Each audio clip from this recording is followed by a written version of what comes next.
Next topic, that's called personality. So personality, we know that each of us have, like, we have a different intelligence, we have different IQ, same way we have a different personality as well. Now, what is the, if you understand the concept of personality, how the construct of personality is understood. Personality is not just sometime earlier people were thinking, even when I was not in the field of psychology, I was thinking personality means how you look, how you dressed up, that's what is a personality. The personality is more to do with your inner disposition, more to do with your mindset, more to do with your thoughts, with your feelings, and with your behavior. That's what completes your personality. Now there are four different components which completes your personality, where you under where there is a personality development. How the personality develops, personality develops from different angle. Four different components: physical, your biological growth, sorry, your physiological growth, then your emotions, your emotional intelligence, then your mental capabilities, and then your social skills. So this is how. But like sometimes we see people are very good in academics, but they don't talk to anyone. There's a social skill lacking. Sometimes they see they're very good at academics, but they have no time to socialize. Sometimes they're very good at everything, but any problem comes, they're mentally stressed. So then your either one of the area is up and down. So the both, all of them have to be going in parallel. All of them, if we really want to look at the complete understanding of personality. Now, we are going to look at some of the theories on personality according to Jordan Alport. He came up with the trait theory. He came up with the three different traits, on which the entire personality is based on. First one is the cardinal traits. Second one is the central traits, and third one is the secondary traits. According to cardinal trait, dominates an individual's whole life. Which are these traits which dominates your whole life? The third, the person becomes known specifically for these traits. People with such personalities often become and known as these traits. Like for example, the example is given: hatred may have been the cardinal trait of a Hitler. He was on the verge of killing everyone. That's what he was. So that means the hatred could have been. Now for example, Mother Teresa was spreading love and peace everywhere. That means what was the trait that was cardinal stage? Love and peace. All right. Then we move on to the central traits. What are central traits? Central traits are, see here, the cardinal states are more to do with the vision. What kind of vision that you have for your life? What kind of vision that you love? Here, central traits are general characteristics you form based on your foundations of personality, while not as a dominating as the cardinal state, but they are the major characteristics you might describe another person. Like for example, intelligence, honest. It would be mainly to do with your most of your qualities. You're very intelligent, you're very honest, you're very extrovert, you're very outgoing. These are some of your central traits. And then third one is the secondary traits. Secondary traits are often appear only at a certain situation. Like for example, secondary traits is like you are a very peaceful person. I have never seen you got angry, but one fine day I saw you got angry.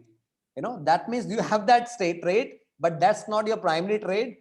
That's your secondary that comes up only at times when the limits are crossed. Okay, so that is the so these are the three traits you are driven by: your cardinal, which is your drive, which goes on with your whole life; second, central, which can be changed or developed over time; and the secondary comes up on a once in a while, which you use as a defense, at times. Now let's move on to the Erickson's 8 stages of the Erickson also came up with the 8 stages of psychosocial development. He came up with the 8 stage. He divided the entire life into 8 different categories. 0 to 8 months he categorized into an infant. 18 months to 3 years he categorized into toddlers. 3 to 5 as a preschool age. 5 to 13 grade school, and 13 to 21 a teenager. 21 to 29 young age. 40 to 65 middle age, and 65 years and onwards he called it as an older age. So he divided that all there are different personality components that are developed. For example, if you look at the first stage, 0 to 8, this is the time the child learns to trust. Either he will learn to trust or he will learn to mistrust. Mistrust. Either the parents will help him to gain trust, or either he will learn to say the truth, or he will say the lie. Second, autonomy versus shame. This is a time whether the person can become an autonomous, become independent, or he is driven by shame or doubt. you know these two factors he can develop. If he is being put down, always been insulted in the first 3 years, he will always have a self doubt and shame on himself. you know and second, the preschool, initiative versus guilt. Sometimes I can give an example here again of my daughter, because this is a living example, I have in front of me always. So initiative, so we always appreciate our daughter for whatever she is doing, so that helps her take initiative. So that Dr. Lalit at times come to my home at often, so she greets, hello sir, good morning sir. So there's an initiative, because that's something, that's exposure, that's encouragement we have given her. She initiates a conversation. She initiates. But I have seen children as well, where they don't talk at all, any stranger comes in, you know because there's no initiative happening. Then comes the industry versus inferiority. Either you learn to take work hard, or you become inferior, or start comparing yourself, put yourself with other people. Then there is the identity versus role confusion. Either you develop, you have clarity about your identity, or you have a role confusion. Either you have a identity clarity, or you have identity crisis. You develop on that. Then comes the intimacy and isolation, and you know that this is the time the children, the adults, they long for intimate relationships. So if those intimate relationships are not developed, if they don't have a close connection with the parents, that connection, the emotional connection is not built, they will start looking for the intimate relationship outside. Either it will lead them to intimate relationship, or isolation. Isolation will lead to loneliness, then depression, and suicide finally taking place. And then moving on the middle age. So there is a lot of middle age crisis. The people, those who are got married, they have children, they have jobs, they have a lot of crisis as well. This time, either we see a time, this is a time which is a kind of, you have on your peak of your career has been done, you come to more on the stability mode. If at this time your business and your this is not set, your financials are not set, you always have a stagnation. Either you will be a very happy person, you have a generativity, you are generating. If you have little, you will generate all the more. If you are stuck, you will be stuck. So then there's a old age crisis, there's a inferiority and despair. Either you have integrity. Sometimes you are so proud of, okay, at the age of 65, I'm proud of all my achievements. I have got my got my children married, I have this, then I have built this, this is the contribution I've done. Other way, you will have regrets, oh my god, what I have done my whole life. I was all wasting my life. Now I realize the meaning of life by the time the life is over. So this is what it talks about. So then uh, um, we are moving to Albert Bandura. We had discussed in previously as well in the learning.